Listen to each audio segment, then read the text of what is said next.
Hello, hello, hello, everybody, and welcome to the premiere episode of season 2 of Liam's Lively Jukebox with me, the one and only Liam. Now, I hope you've all had a lovely summer and enjoyed my summer special on the road again. Now, there was originally meant to be a second one, but I'm going to talk a little bit more about that later on in this episode. Now, you probably noticed that I am wearing my gorgeous tie-dye t-shirt, which is actually with the famous group, one of my favourite groups ever, Steps.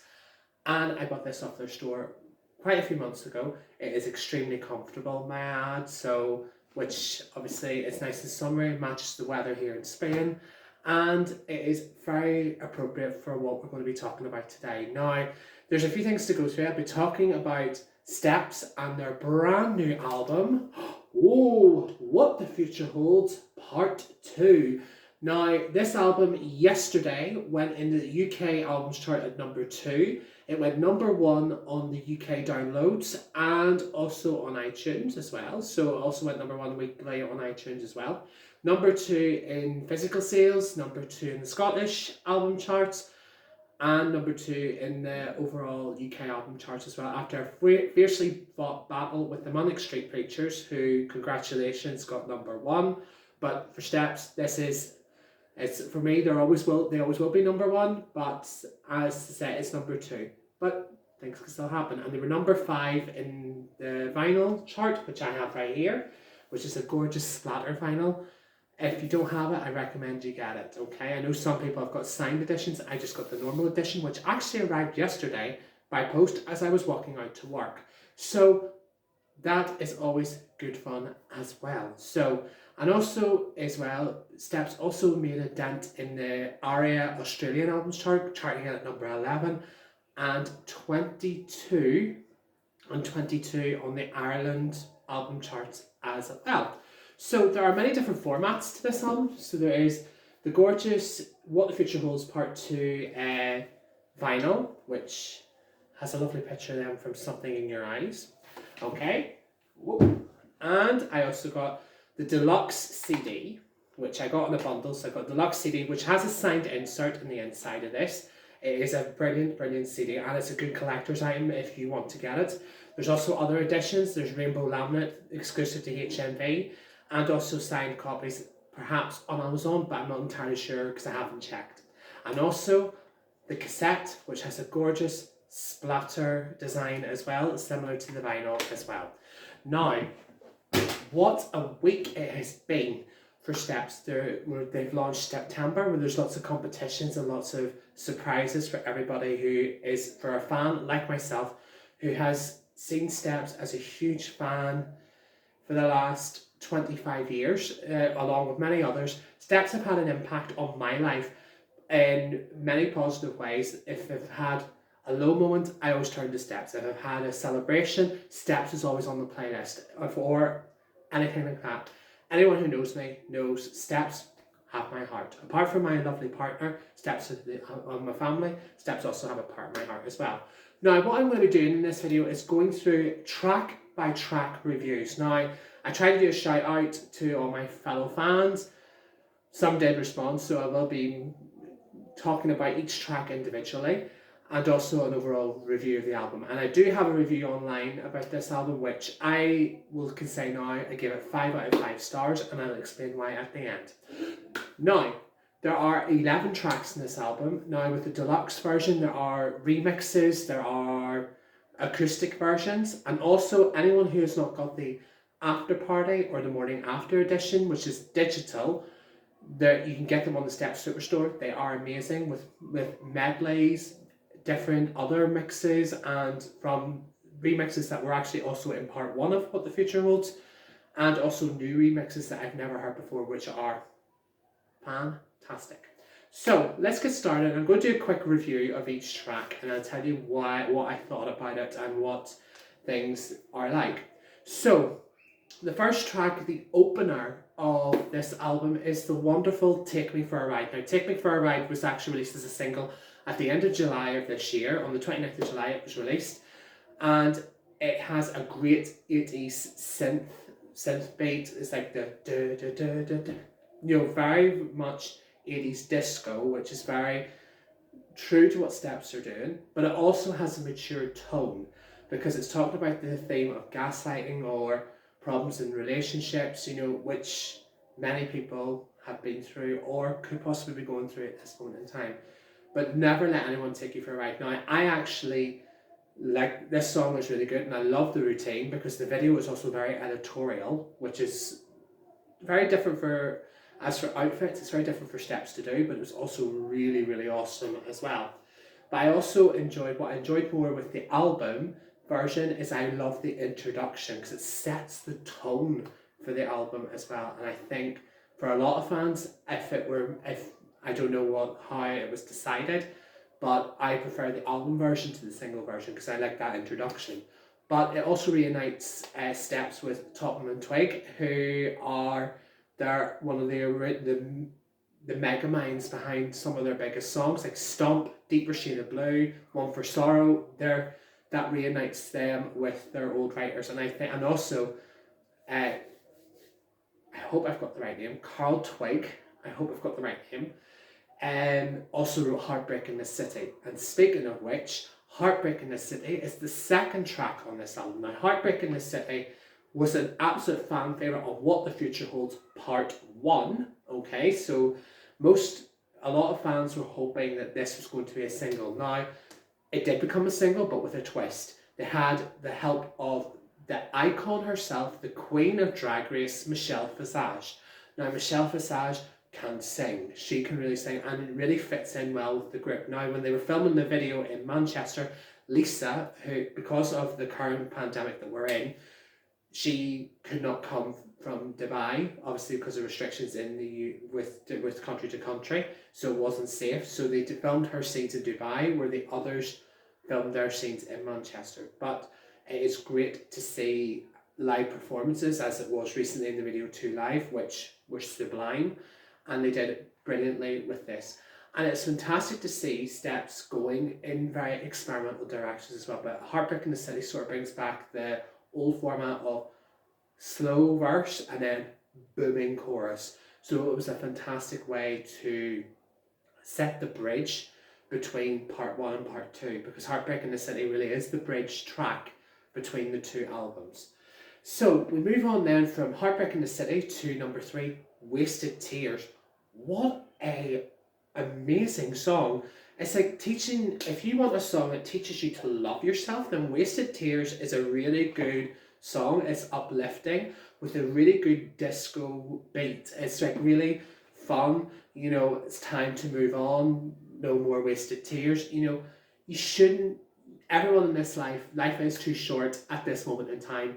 And especially with COVID, you need, in this COVID world that we're living in, do be safe, do be happy, but also speak to your friends, speak to your family, have a laugh. Life is, we don't have time to sit and ponder on what goes on around us. But also as well, it is great to see that we are moving on, and hopefully we're moving out of a negative time into a more positive future. But Wasted Tears for me is a really good track. I had really fun. I have it on playing constantly, and I'm constantly bobbing my head to it. It's like, wasted tears. Still learning the words, but might give me another week or so and I will know them all. The next track, which I also did a reel to on my Instagram, so if anyone who enjoys this video, follow me on Instagram, where I will be doing little bits and pieces in between, to 100 Years of Winter. 100 Years of Winter, which rumour has it could be the next single, because there's a few clues, because this week Steps were backstage, or looked like they were backstage at either like a video shoot or a photo shoot, and they had all these really like cool outfits, old style hairdos and stuff like that. So it could be something to do with transition with old and new.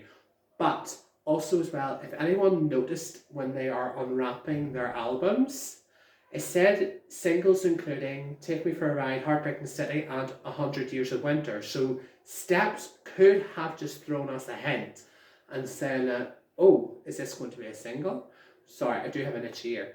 But that is also a possibility. 100 Years of Winter is such a powerful song, because all of us know in the last 18 months we've been through so much change. 1 minute we're safe to go out, next minute we have to quarantine. You know, there's been lockdowns, there's been restrictions, there's been this, there's been that, and so on. 100 Years of Winter is sort of the type of song, like, we are in a winter, but the sun will rise over the sea. We will come out of this, and we'll come out of this with a new outlook on life. I have to commend Lee and H for an outstanding vocal, and it makes me as a band very proud to see what I have enjoyed, especially in the last number of albums with Tears in the Dance Floor, What the Future Holds Part 1 and Part 2, is the balance of vocals. You know, the boys get a chance to shine, the girls are getting their chance to shine. It's not dominating. No one is taking over the track as such. Even in the old days, I loved when they all sang. I loved all their old stuff, do not get me wrong, but I also love the balance between them all as well. And I like the fact that Steps are doing it their own way. They are doing it their own way. They've never changed who they are. They've never tried to conform with current identities. It just doesn't work.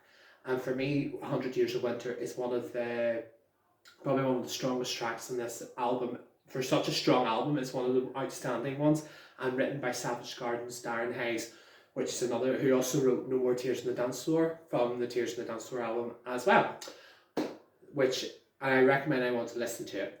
Now, moving on to track number 5, which is called Living in a Lie. Oh my god. When the preview for this dropped, the steady expression, my basement was flooded. Oh my god, my head was lifted. I was like, instantly, Something in Your Eyes Part 2 mixed with Happy. You know, I thought it was like, this is really, really good. This, if you want to say Steps are like ABBA, this is a song which really puts that identity in. Something in Your Eye, it's definitely the sequel to Something in Your Eyes. Living in a Lie has the violins, has the modulation of going major, minor. I was gagged, gooped, the whole lot. I was like, and there was a key change, which I always love. I always love a good key change, especially in a song like that. It deserves a key change, and they all 5 of them aced this vocal, and I loved especially the chorus. Now, I said Something in Your Eyes previously reminds me of As Good as New by ABBA, but that chorus is definitely like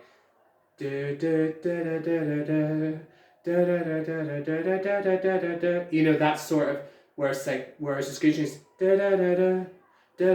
it's sort of in a similar modulation and similar time as well, but it's the beats might be slightly different, but they're very, very similar. It is an outstanding track. I pray that this is a single, because it would deserve the single treatment, because I would love to see the video for this. I imagine avant-garde, very like, think of It's the Way You Make Me Feel mixed with Something in Your Eyes, sort of that combination, like mixed in between the two. It was brilliant. So it's one of my hot tracks in this album. Then when we move on to then the next track number 6, is the chilled A Million Years. It is, now, I'm going to be honest, when I first heard A Million Years, I wasn't so sure. And then the more I listened to it, the more I liked it. The beat, it's very much like going to a nightclub in Ibiza or Mallorca or somewhere like that, where you're having a really chilled party night. You're sitting with a cocktail in a bar with your friends, and this comes on, you're like, oh, and you're sitting bobbing your head along and really enjoying yourself. And the lyrics, once again, are very uplifting. Now, I have to also commend Lisa's vocals on this one, because Lisa, it's a vocal where I felt Lisa's voice was very well showcased, and then of course complemented by the other 4. That's what I'm talking about. The complementing of each other's vocals in this album is outstanding, and I loved every second of this, and it was amazing. So kudos and congratulations on that. Another good track. And as I said, it's one that is, I would say, one of the ones I would say is a guilty pleasure. It's a guilty pleasure. I love A Million. It is a nice track for A Million Years. Then we move on to the fun Trouble in Love. This is one of the fun tracks in this album. It's really, really fun. Trouble in Love. We've all fallen in love with someone who maybe is a bad boy or a bad girl, you know, that sort of thing. Trouble in Love, you know. And all 5 of them have really good perspectives on this vocal, and I love Lee's like sort of bass tone in this. It really blends well with this song. And another key change, I felt like Trouble in Love was maybe like the next part to One Touch. It's like, it is amazing. It was fun, energetic. It's like the steps have always had this magic of keeping a momentum going in all of their albums, all of their tracks. And I really enjoyed it. And the moment I listened to it, I was like, oh yes, this is what I'm talking about, yeah. And it gets myself as a fan and many other fans excited about what is to come next, from them as well. And then when we go from Trouble in Love, we go to the amazing Victorious. Victorious was actually written for the Melodifestivalen. I do apologise if it's pronounced incorrectly, which is the Swedish selection for Eurovision. Now, Thomas Gison also wrote A Living in a Lie and A Million Years, which A Million Years was covered by Steps in this album, and Victorious is another cover, which was all from Melodifestivalen, but Living in a Lie was a completely new song.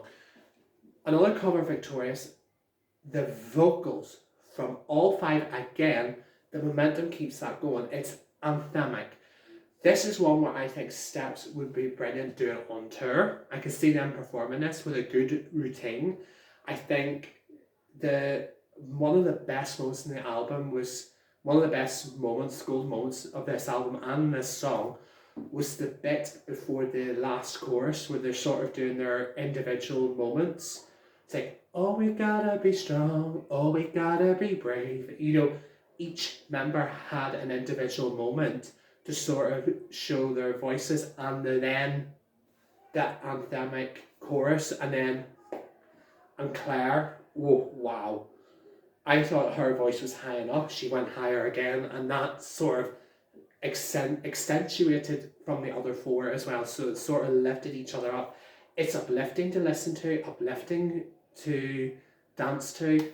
It is a song where I think everyone can be victorious, everyone can do well in life, and it's all up to us to do well. So that's why Victorious is another great song as well. Then we moved to track number 9, which is Kiss of Life. Now, Kiss of Life was branded in the reviews as like another version of Firefly, which was in Tears on the Dance Floor. Firefly I actually enjoyed in Tears on the Dance Floor, but Kiss of Life is really, really good.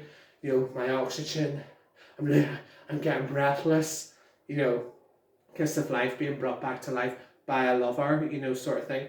And it's a song that gave me life and gave many people life. I think another brilliant song, booming, fantastic, brilliant, and really another outstanding song, and it keeps that momentum going, because I like the fact in this album, Steps are not frightened to keep with their sound, but also be experimental with other styles as well.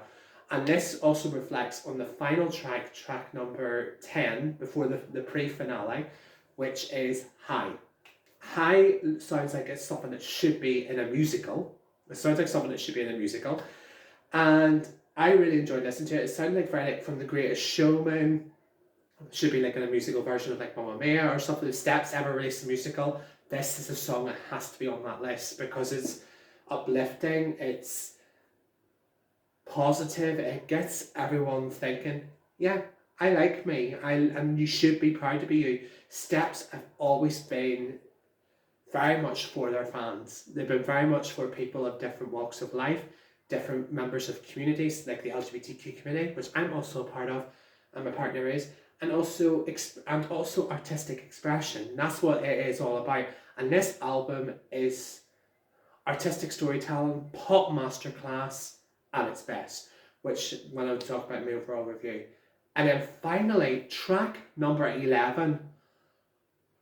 Talk about a finale, The Slightest Touch. Now, Steps have always wanted to do a 5-star cover. Now, 5-star were a big group in the 80s. They were probably like the 80s version of Steps, but they were all brothers and sisters. But they had this, there was rumours that they were going to do Rain or Shine or another song, but The Slightest Touch for me is one of the best cover versions they have ever done. It gets you on your feet, gets you dancing. You literally glitter, see the gold. Everything just works in this song. It is outstanding, fitting for for the finale of this album. And Steps just knocked it out of the park, really, in this song. Vocally, fun, energetic. I'm looking forward. I'm hoping to see what they come up with if they do an official video for The Slightest Touch. But that visual video was hilarious. It just seemed them at their best, absolute best after a show, getting tongue tied. But it was amazing, and it's an amazing way to end the album. For me, this album is probably one of the best, if not the best, albums they've ever done. I just feel like Steps are like a fine wine or a fine glass of champagne. It gets better and better and better with age.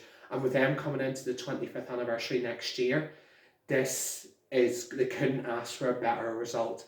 Now, most bands who do part 1 and part 2, it's a risk, but part 1 and part 2 are both amazing, and for me, this is my favourite era. I love the What the Future Holds era, and it's a really good album, and really enjoyed it, and I'm enjoying listening to it. And I recommend anyone who follows me on Twitter, Instagram, Facebook, or on YouTube, do listen to the album and listen to it over and over again. More streams means more sales, and eventually, hopefully, they'll get certification in silver, and then it goes to gold, hopefully platinum, but we don't know. Now, as I mentioned earlier at the beginning, the end of my summer, my partner and I were fortunate we were able to go back home and surprise our families and see everybody. It's amazing, and it's made both of us appreciative of what we do have, and I think there is a positive future, hopefully positive futures ahead it was just good to see our loved ones. And for everyone who hasn't got a chance to see their loved ones, your time will come, it will come, and when you do, give your relatives a hug, say, I'm here, let's have fun, and also do be safe, and be safe and be happy, and also for every individual in life, be fierce, okay? So that's how my end of my summer went, and then now, back in the classroom, ready for a new year of teaching, as is my partner as well.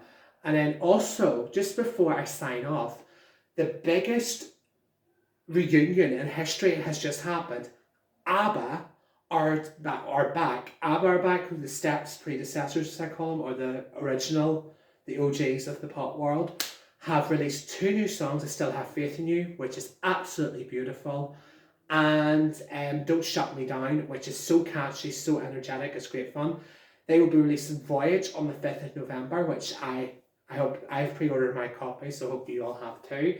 And it's really great. And I think it's great to see ABBA come back, and then they're going to be doing a new holographic tour next year, which hopefully everyone gets tickets because it's a 4-month residency in London. So overall, I've had a great summer. I've had a great summer seeing many different people, experiencing many different things from examining and different things like that, and also spending time with my lovely partner, my lovely dog, and also speaking to all of you guys, and also seeing my family. So I hope you have enjoyed this first episode. There will be one episode, blooper reel. So there will be 10 episodes this season. So this is the first episode. There will be 2 episodes this week because I actually delayed this episode because of the chart battle with What the Future Holds Part 2. So I've delayed it until today, which is Monday the 20th. And tune in the next episode where I'll be talking about new attitudes and new objectives, where obviously times changing, different attitude, and it's really just to inspire others on how to move forward and have a positive attitude going on to 2021 and beyond. Okay, so that is really and that will be on Friday the 24th of September. So for me, I want to say, for many of you, I would say welcome back, and I will see you very soon. And I want to say to everyone, from the bottom of my heart, thank you very much for being supportive of Liam's Nightly Jukebox. And remember to follow, share, you know what to do. And most importantly, be happy, be healthy, and most importantly, stay safe during this time as well. All right, so take care. Mwah. I'll see you soon. Bye bye.